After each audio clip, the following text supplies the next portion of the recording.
Feels just the same. 1,500 meters or 15, doesn't matter. Look at her, she can barely hold that cannon. Standing among the Doc, long line hey. of SEAL candidates, Dr. Anna Morales heard the burst of laughter as she laid her hand on the Barrett. Every insult was a blade twisting back the memories of Afghanistan, where she once bandaged her teammates while dropping enemies from nearly 1,500 meters away. Yet here, in California, she was seen as nothing more than a reserve doctor. They didn't know that every scar, every number etched on her wrist, bore witness to a hidden truth. She had never been just a doctor. She had once been a ghost on the battlefield. Her name was Dr. Anna Morales, a military physician who had spent nearly a decade in field hospitals, stitching together and saving bodies shattered by shrapnel. Today, at Coronado, the heart of the SEAL program, Morales appeared in a role few paid any attention to, a standby medic, present only in case of injuries during the live fire test. In the eyes of many, she was nothing more than the shadow of a first aid kit, the woman who carried bandages, morphine, and a defibrillator.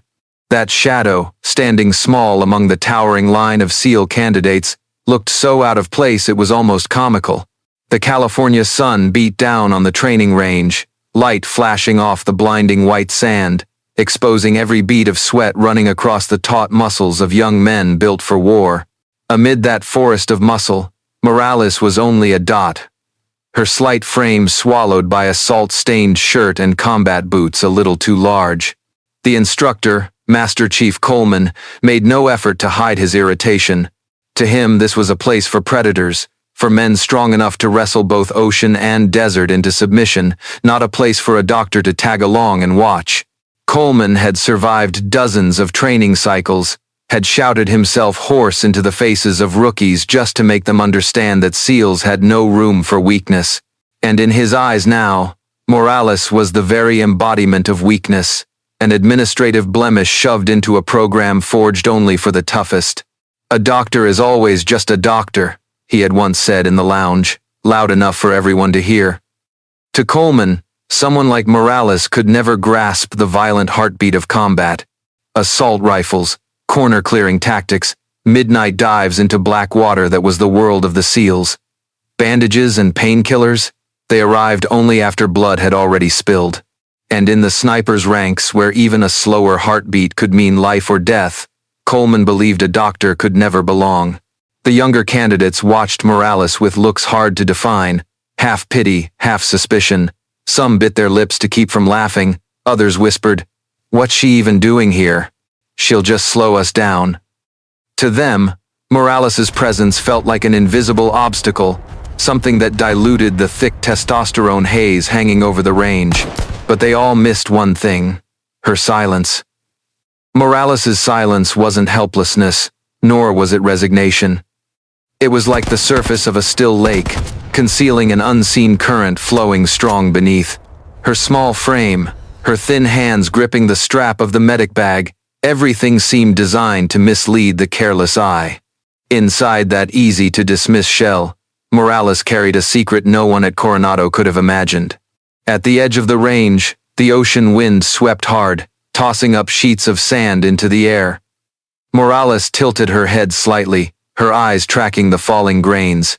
That gaze, if anyone had noticed, was not the gaze of a doctor weary under the sun, but of someone long practiced in measuring distance, reading the wind, and waiting for the exact moment to act. Yet amid the noise of laughter and chest-thumping bravado, no one had the patience to look deeper. Coleman adjusted his sunglasses as he strode past Morales, his glance sliding over her like a dismissive line through a mistake. He thought the day's events would be simple. A doctor trying her hand, failing spectacularly, then returning to her rightful place. A short diversion to give his candidates a little more confidence. Morales remained silent. She had no need to argue. Every ounce of contempt around her was just noise, waves crashing against the shore, loud but meaningless. She had lived with that long before, through covert missions that forced her to live two lives, one as a military doctor, and another in the shadows, where every trigger pull became a truth never recorded. On her left wrist, hidden beneath the thin glove, faint numbers were etched: 4, 2, 1, 5. No one here knew that it wasn't random at all. but the coordinates of a remote valley in Afghanistan, the place where she had endured the longest night of her life. Coleman whistled sharply, calling the team together. The test was about to begin. Some candidates rolled their wrists nervously, others gripped their rifles tighter, eyes burning with the hunger to prove themselves. Morales? She quietly set her medic bag down in the sand and sat still, waiting. The whole team thought they understood her, a doctor misplaced among predators. But the truth was different. That small, silent figure didn't just conceal a person. It concealed an entire history. And when the training whistle finally cut through the air, they would all discover that what they had seen in Morales was only the surface of a vast iceberg. From the very start of training, Morales hardly spoke. She only observed. Sometimes she bent down to adjust the shoulder strap. Sometimes she gave the rifle's bipod a slight turn to align perfectly with the firing lane. Every movement was economical, not a single motion wasted, like military engines fine-tuned to never miss a mark. In the harsh Coronado sun, sweat rolled down cheeks, gathering along the tight jaws of the young candidates. Some rotated their wrists to loosen up, others stomped their boots into the sand to pump adrenaline through their veins. Morales alone remained still, so still it was unsettling, like a low note left hanging in the noisy symphony of confidence.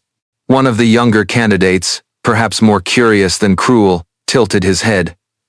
As Morales tugged at her worn glove, a faint tattoo appeared on her left wrist. The numbers 4215 surfaced for just a second. He nudged his buddy, whispering, "Mean anything?" The question fell into silence. A few glanced over, then shrugged it off as some college-era decoration. But up in the watchtower, the colonel's sharp eyes lingered. He wasn't looking at the firing lane, nor at the score sheets. His gaze fixed on that small patch of skin where the numbers stood like a private reminder. To most, 4215 was meaningless. To him, it brought back a memory that still bled like an unhealed wound. Korengal Valley, Afghanistan, 2012. A place where an entire U.S. Special Operations platoon had been ambushed, trapped in a narrow gorge, losing nearly half their men in just a few hours. The reports that came back used sterile words: engaged, Kia, exfil, delayed. But he knew the truth was never contained in those letters. The numbers etched on Morales's wrist looked like a memory frozen in ink, a kind of code only those who had been there dared to carry. It wasn't a tattoo for bragging. On the contrary, it was a silent vow: never forget, never forgive, and never leave anyone behind. In the sun's glare, Morales casually pulled her glove back down, covering the digits as though nothing had happened. Yet in that brief glimpse, anyone who noticed could feel it. This slight woman carried something far greater than herself. Alongside her silence, there was something else. While the candidates fiddled with their scopes, Morales quietly lifted her eyes skyward, measuring the wind with a small gesture, raising a finger, relaxing it, sensing the change in air currents. No one noticed, except a veteran officer standing at a distance, who recognized the habit as one belonging only to snipers who had survived too many battlefields. In the SEAL world, such details weren't random. A faded tattoo, a subtle gesture, an unblinking stare at the target. Piece by piece, they fell into place like fragments of a vast puzzle, sketching the portrait of someone intent on hiding who they truly were. Morales, with her medic bag slung over her shoulder, looked no different from a misplaced nurse's aide. Yet what emanated from her told another story. The discipline of someone who had looked death in the eye and learned how to speak to it. Among the group, the initial laughter began to fade, not because Morales had done anything dramatic, but because she had done nothing at all. Her silence stretched on, radiating an invisible weight. The way she observed without hurry, without restlessness, without seeking acknowledgement, made a few of the younger candidates uneasy. Some exchanged glances, murmuring, "Who is she really?" But the question slipped away unanswered. At Coronado, hundreds came and went every day. A military doctor, a stranger's face, there was no reason she should stand out. And yet, that tattoo hidden beneath her glove had planted a seed of doubt, one that would inevitably grow into something larger than this day's test. The colonel in the tower furrowed his brow. In his mind, fragments of Korangal returned. The crack of PKM fire, the shadows of men collapsing, the final report reduced to a single line, survivors evacuated.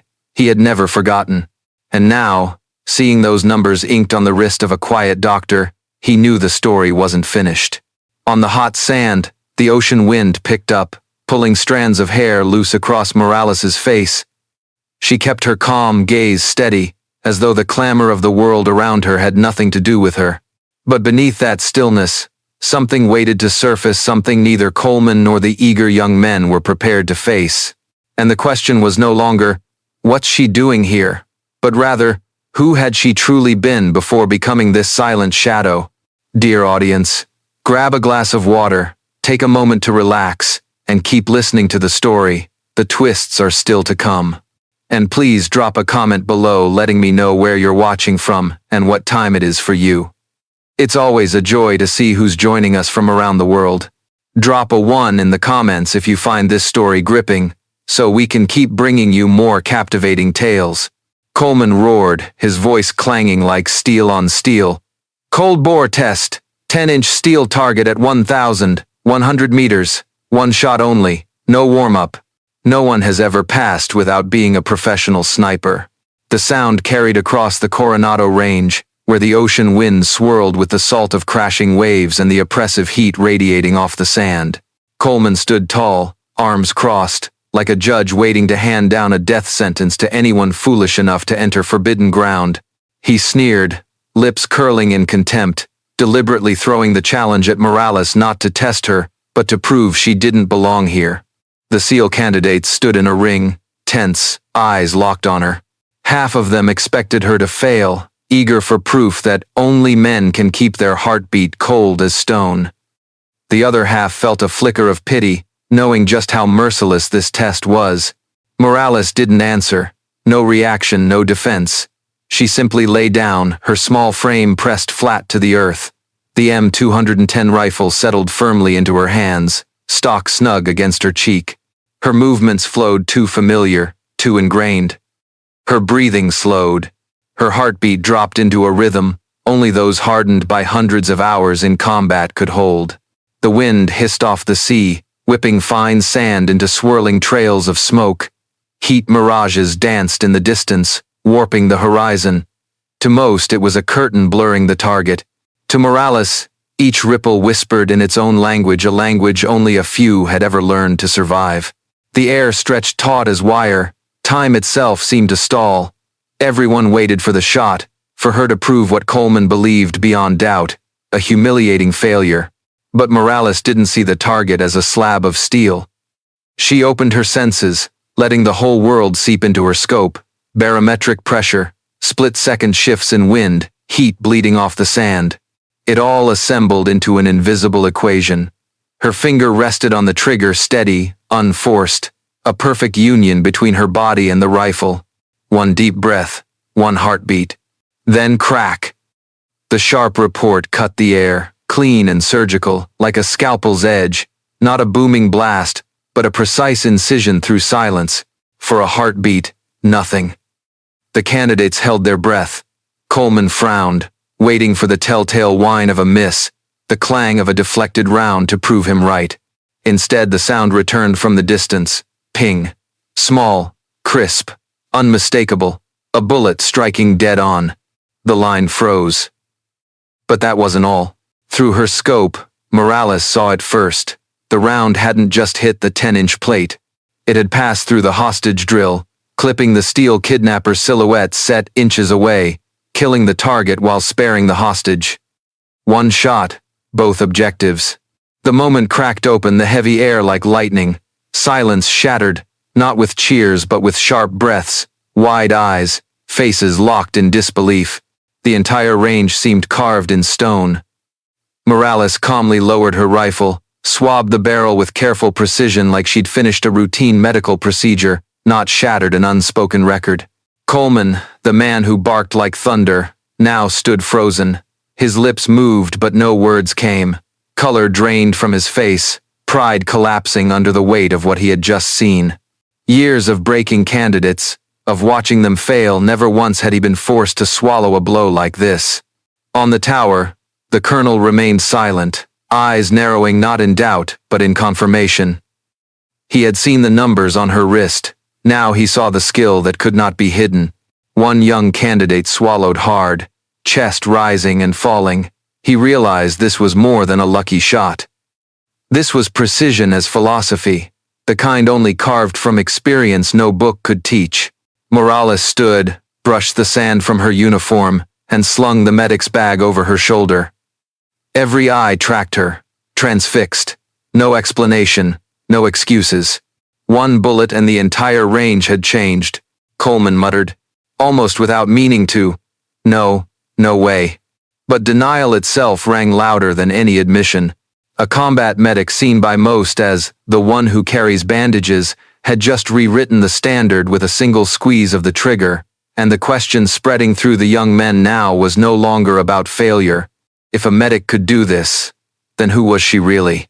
The dry crack of a shot, a pause, then ping echoed from the distance. The young SEAL candidates held their breath, eyes wide.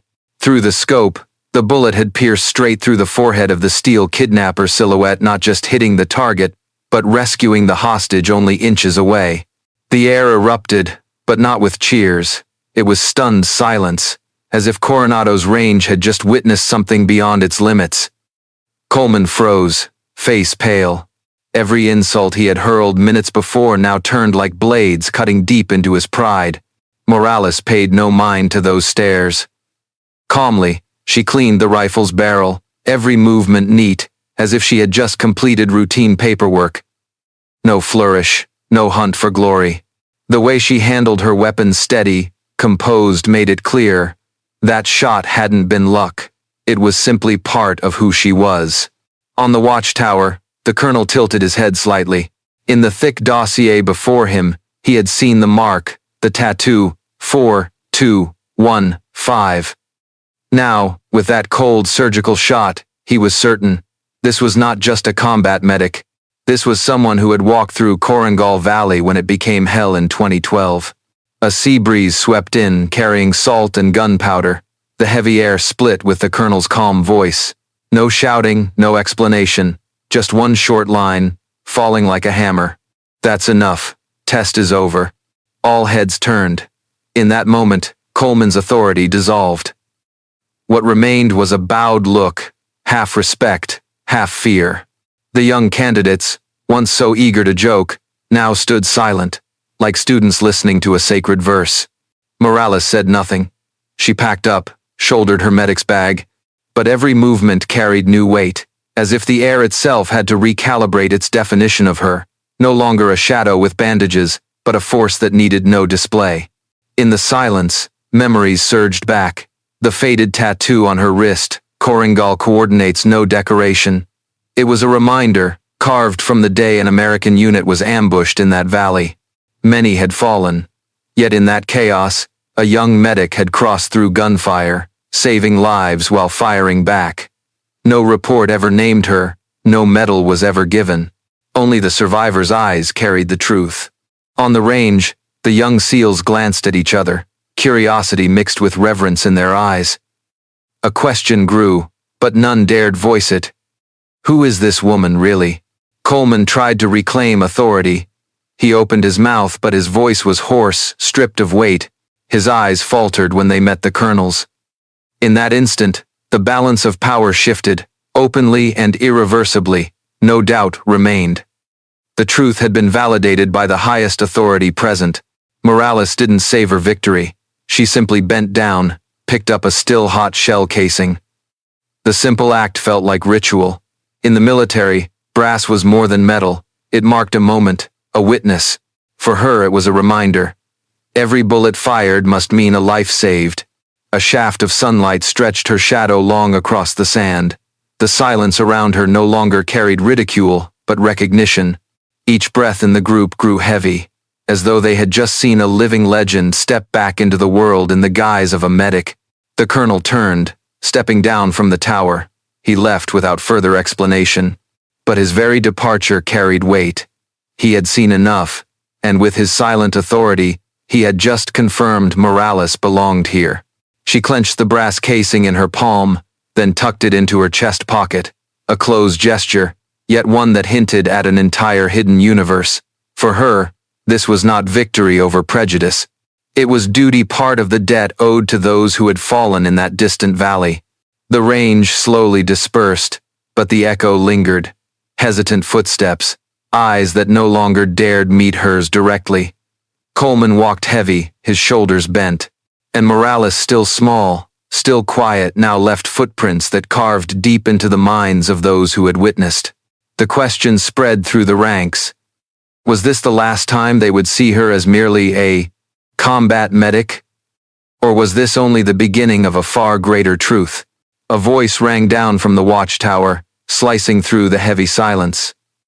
The colonel's footsteps echoed on the steel stairs, each metallic strike like a drumbeat heralding a truth about to be revealed.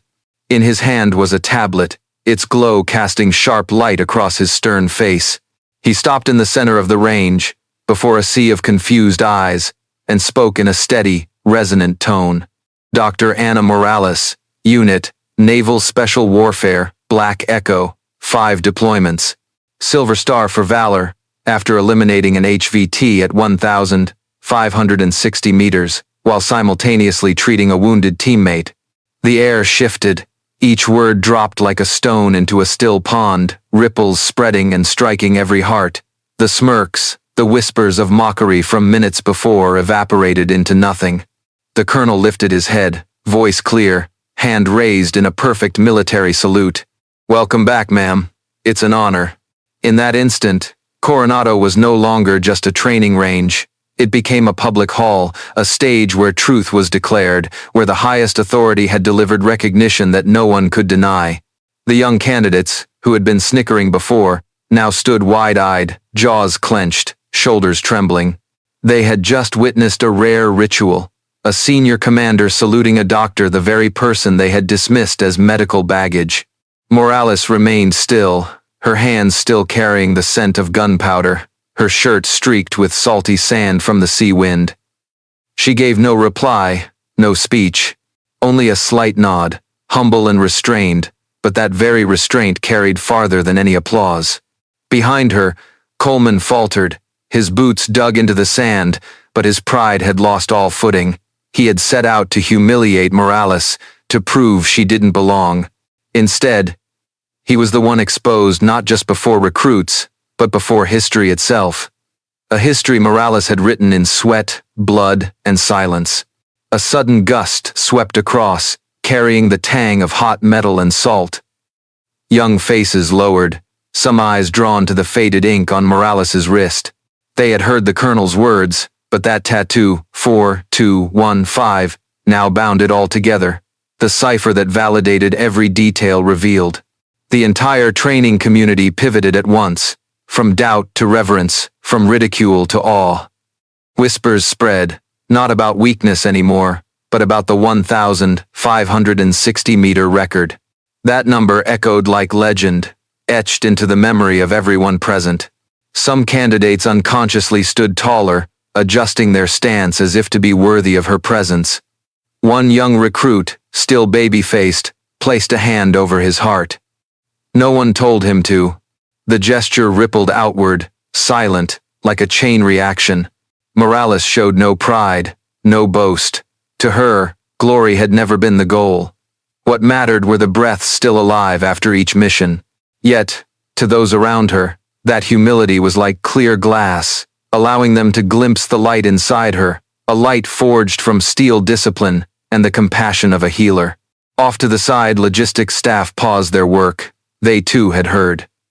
Then, in the hush, a few began to clap.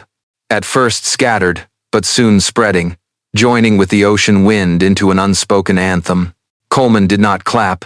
He stood rigid, eyes averted, but his strained silence only made the applause strike harder, like an unvoiced accusation. The colonel needed no more words. He closed the tablet, his face still stern, but his gaze left a final message. Anyone still in doubt, remember this day. Morales turned, her small frame crossing the vast expanse of sand, but no one saw her as a shadow anymore. They They watched as though a piece of history itself was walking past. At the last ridge of sand, she bent down, picking up another spent casing, not as a trophy, but to keep, as a reminder. And in every heart, a question lingered. If a doctor could reveal herself as a sniper legend in a single moment, how much more lay hidden within her? The next morning, the sun rose slowly over Coronado. A thin veil of sea mist draped across the sand, the dim light making the shooting targets look like ghosts. In that quiet air, Coleman's footsteps sounded different from every other day. No more stomping, no more barking orders. He carried a small leather-bound notebook, edges worn soft, and walked straight toward Morales. His shoulders, once squared like steel, now sloped slightly. His eyes no longer carried arrogance, but something else, curiosity, and perhaps a respect learned the hard way through yesterday's shock. Coleman stopped, cleared his throat, then asked, "How did you read the wind through the heat mirage yesterday?" The question wasn't a challenge. It sounded more like a confession, a seasoned instructor now seeking answers from his own student. Morales lifted her head, gave him a brief glance, then bent down again to clean her rifle barrel. Not a word. But that silence itself became a lesson Coleman would have to translate on his own. In the distance, the young candidates whispered. They had given yesterday's shot a name, Silent Fury. The phrase spread like a call sign, from the chow hall to the training grounds, from locker rooms to the long corridors of the compound. In the SEAL world, where everything was measured by speed, strength, and results, one act could become legend overnight. Morales had touched that, without a single speech. One recruit, who had once mocked her as the nurse mascot, quietly changed. During the morning run, he stayed just a few paces behind Morales, watching each stride as if trying to learn how she synced breath and heartbeat. He said nothing, but his boots struck the sand in her rhythm, shedding the cockiness he once carried. It wasn't just the recruits.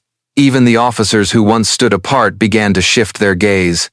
In a small meeting room behind the range, with mugs of steaming black coffee, a lieutenant commander muttered, "If a doctor can maintain that kind of discipline, what excuse do we have for carelessness?" The words seemed casual, but the table went silent. They knew it wasn't just a shot. It was a reminder for everyone. Skill doesn't come from titles, but from discipline and courage. Coleman kept watching Morales. He noticed how she checked every detail, adjusting a sling strap by a single notch, aligning an ammo box perfectly parallel to the table edge, wiping the scope glass in slow counterclockwise circles.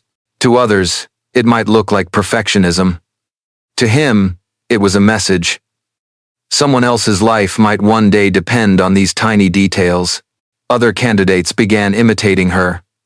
One adjusted his rifle stock to the same angle she used.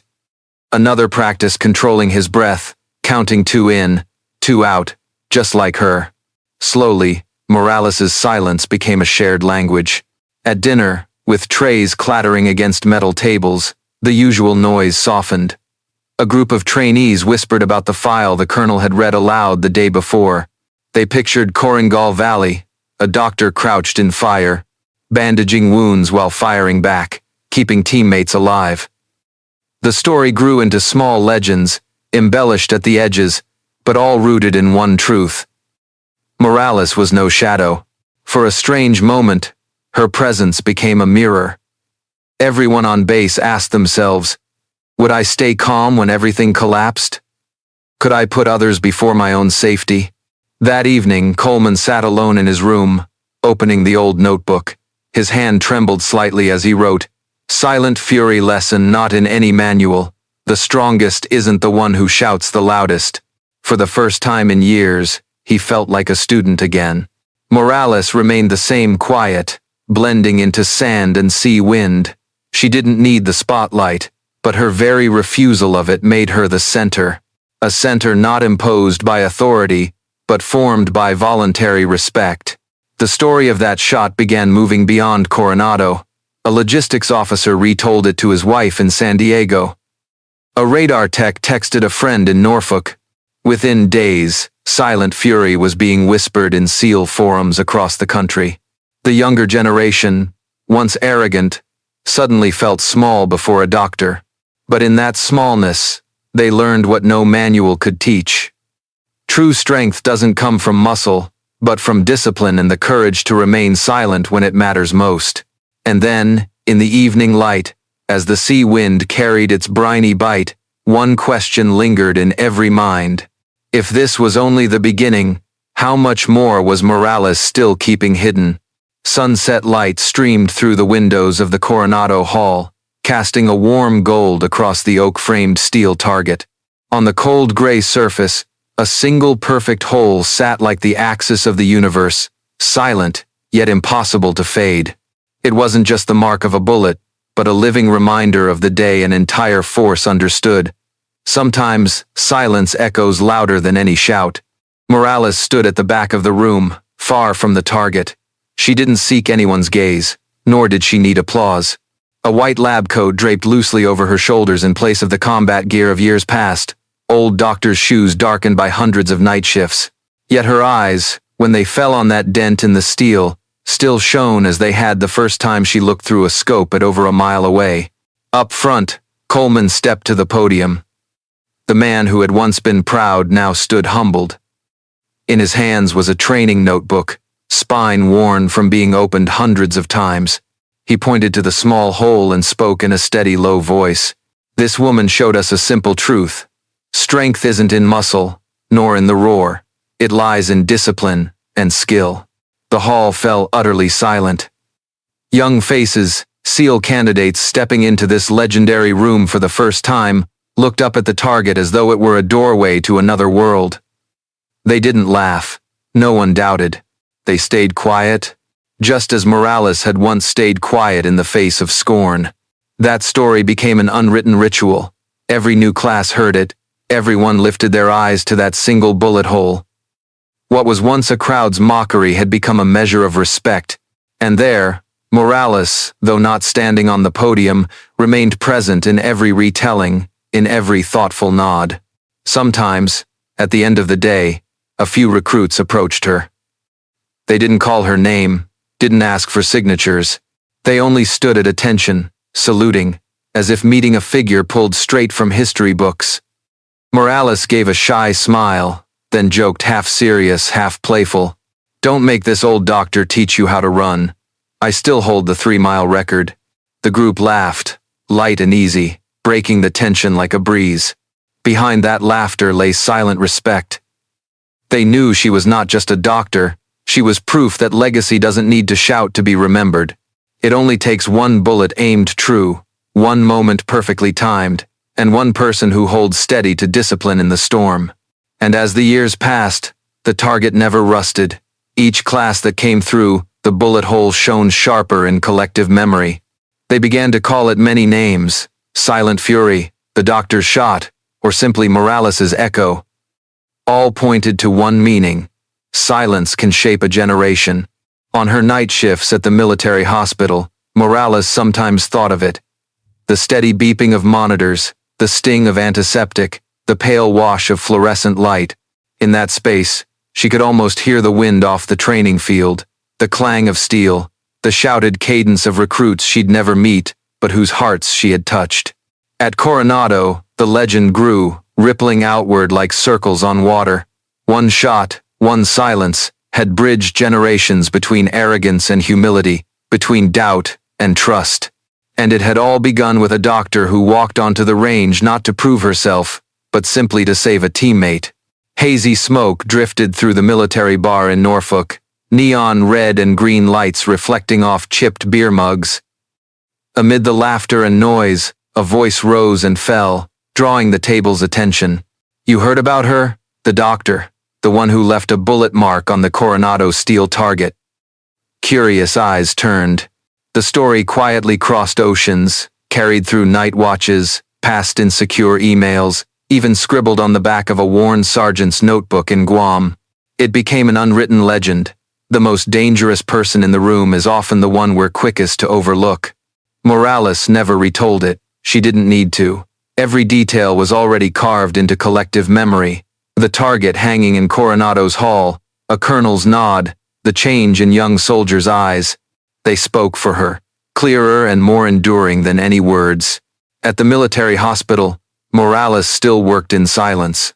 White lights burned tired overhead, monitors beeped steadily.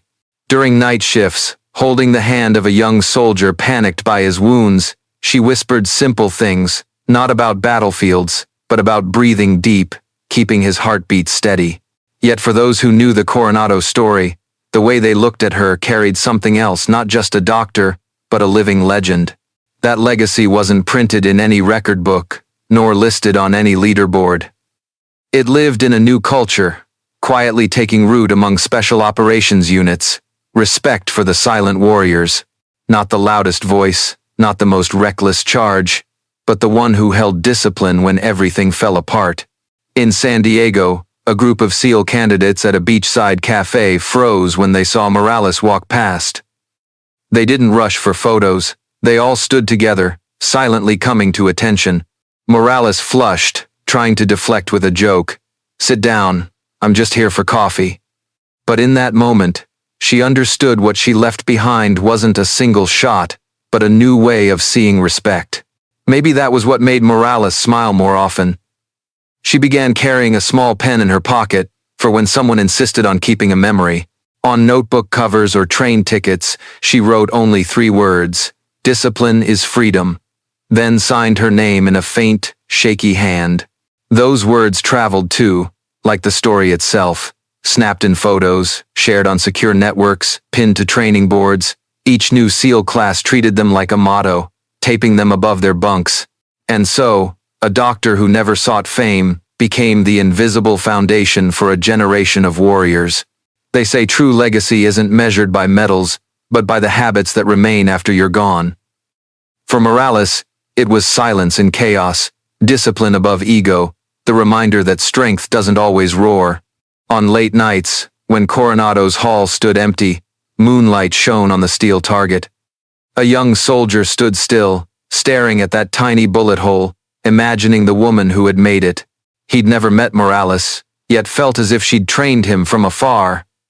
And he wondered, if one day he had to choose between noise and silence, between ego and discipline, would he have the strength to do what she did?